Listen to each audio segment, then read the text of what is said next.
Thank you sir. വസ്ത്രവ്യാപാര രംഗത്ത് തൻ്റെ hard work കൊണ്ട് വ്യക്തിമുദ്ര പതിപ്പിച്ച ഒരു വ്യക്തിത്വം. എല്ലാ ഫാഷൻ എന്തൂസിയാസ്റ്റിനും പറയാനുള്ള ഒരു ആൻസർ കല്യാൺ സിൽക്സ്. എന്തിലുപരി ഞാനിട്ടിരിക്കുന്ന ഈ ഡ്രസ്സ് വരെ കല്യാൺ സിൽക്സിൻ്റെതാണ്. So let me invite the managing director of Kalyan Silks, Sri T.S. Pattabhiraman sir. So please.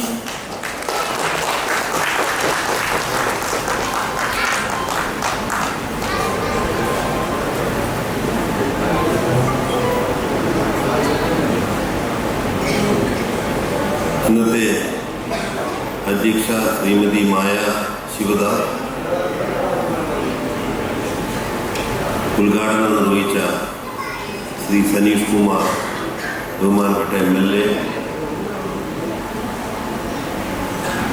ആമുഖ പ്രഭാഷണം നടത്തിയ ശ്രീ KB ജോർജ് മാസ്റ്റർ, വേദിയിലും സദസ്സിലുമുള്ള വിശിഷ്ടാതിഥികളെ, സുഹൃത്തുക്കളെ, വളരെ സന്തോഷത്തോടെയാണ് ഞാനിവിടെ നിൽക്കുന്നത്. കാരണം ഓർമ്മ ശരിയാണെങ്കിൽ 2 കൊല്ലം മുമ്പാണ് എന്നെ ഇവർ വളരെ നിർബന്ധിച്ചിട്ട് ഇവിടെ കൊണ്ടുവന്നൊരു ശിലാസ്ഥാപനം നടത്തിച്ചത്. ആ നടത്തിയിട്ട് പോകുമ്പോൾ എൻ്റെ മനസ്സിൽ നല്ലൊരു വിഷമമുണ്ടായിരുന്നു. ഇതാകെ ചളിയും ആകെ ബുദ്ധിമുട്ടുള്ള സ്ഥലം, എൻ്റെ കാറ് കിടക്കാൻ പറ്റാണ്ടായി പോകുമ്പോൾ. ഇവരിത് യാഥാർത്ഥ്യമാക്കുമോ എന്നൊരു സംശയം എനിക്ക് തോന്നിയിരുന്നു. അത് ഞാനിങ്ങനെ സാധാരണ എല്ലാ പരിപാടിക്കും വിളിക്കുമ്പോഴും ഏകദേശം അവരെ പറ്റി പഠിക്കും.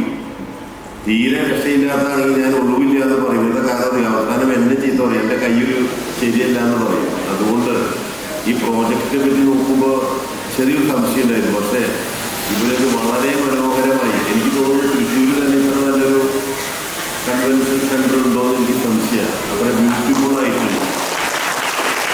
ശരിക്കും പറഞ്ഞാൽ ഒരു ഗ്രാമത്തിലെ സുന്ദരി എന്ന് പറയില്ലേ, അതേമാതിരി ആയിട്ടുണ്ട്. വളരെ നല്ല രീതിയിൽ നടത്തിയിട്ടുണ്ട്.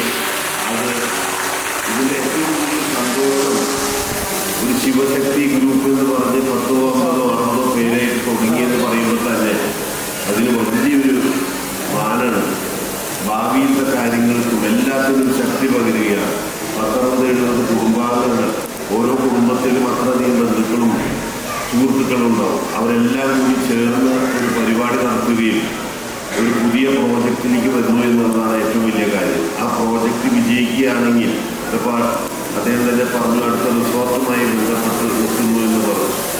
അതൊക്കെ വലിയൊരു വിജയമാണ്. മാത്രമല്ല ഡിസ്ട്രിബ്യൂഷൻ പറയുന്നത് ഒരു സ്ഥലത്ത് ഒരാളുടെ കയ്യിലല്ല പണം നിൽക്കേണ്ട, എല്ലാ ഡിസ്ട്രിബ്യൂഷനും വേണമെന്ന് പറയുന്നത്. ഇങ്ങനെ ധാരാളം പേര് പുതിയ പുതിയ പ്രോജക്റ്റുകളുമായി പുതിയ ഗ്രൂപ്പുകൾ വരട്ടെ എന്നാണ് പറയുന്നത്. ആ പേര് തന്നെ വളരെ ശക്തിയായിട്ടൊരു പേരല്ല. ശിവശക്തി ഗ്രൂപ്പ് എന്ന് പറയുമ്പോൾ തന്നെ കേൾക്കുമ്പോൾ തന്നെ അതിന് വലിയൊരു ബലമുണ്ട്. ഒരു വലിയ വൻ വിജയമാവും എന്നുള്ളതിൽ നമുക്ക് ആർക്കും സംശയമില്ല. ഇന്ന് ഓരോ ചെറിയ ചെറിയ ഗ്രാമങ്ങളും വലിയ പട്ടണങ്ങളായി മാറിക്കൊണ്ടിരിക്കുകയാണ്. ഒരു തൃശ്ശൂർ വന്ന് കല്യാണം നടത്തുക, അല്ലെങ്കിൽ ഇപ്പോൾ റോഡ് ബ്ലോക്കും എല്ലാം കഴിഞ്ഞ് സമയത്തിന് മുഹൂർത്തം പോലും നടത്താൻ സാധിക്കാത്തൊരു കാലഘട്ടമാണ്. അപ്പോൾ അങ്ങനത്തെ ഒരു സാഹചര്യത്തിൽ ഇങ്ങനത്തെ ഓരോ ഗ്രാമങ്ങളിൽ ഇത്ര നല്ലൊരു പ്രോജക്റ്റ് വന്നു എന്നുള്ളത് നമുക്ക് എല്ലാവർക്കും അഭിമാനിക്കാവുന്ന കാര്യമാണ്. പിന്നെ മനുഷ്യനൊരു വിഷനാണ് വേണ്ടത്. ഇവിടെ ആമുഖ പ്രസംഗം നടത്തിയ അദ്ദേഹം പറഞ്ഞ മാതിരി ഒരു വിഷൻ, നമുക്ക് ഇന്നത് വേണം, ഇന്നത് ആഗ്രഹമുണ്ട് എന്ന് വിചാരിച്ചാൽ ലോകത്ത് നടക്കാത്തതൊന്നുമില്ല. അതുകൊണ്ടാണ് ആനയും എറുമ്പും കാട്ടിലാണ് താമസിക്കുന്നത്. 2 പേർക്കും കാട്ടിൽ താമസിക്കാമെന്നുണ്ടെങ്കിൽ അതേമാതിരി എല്ലാവർക്കും ജീവിക്കാനുള്ളൊരു മാർഗം നമ്മുടെ രാജ്യത്തുണ്ട്. അതെങ്ങനെ പ്രയോജനപ്പെടുത്തുന്നു എന്നുള്ളതാണ് ഏറ്റവും ഇമ്പോർട്ടൻ്റ് ആയിട്ടുള്ളൊരു കാര്യം.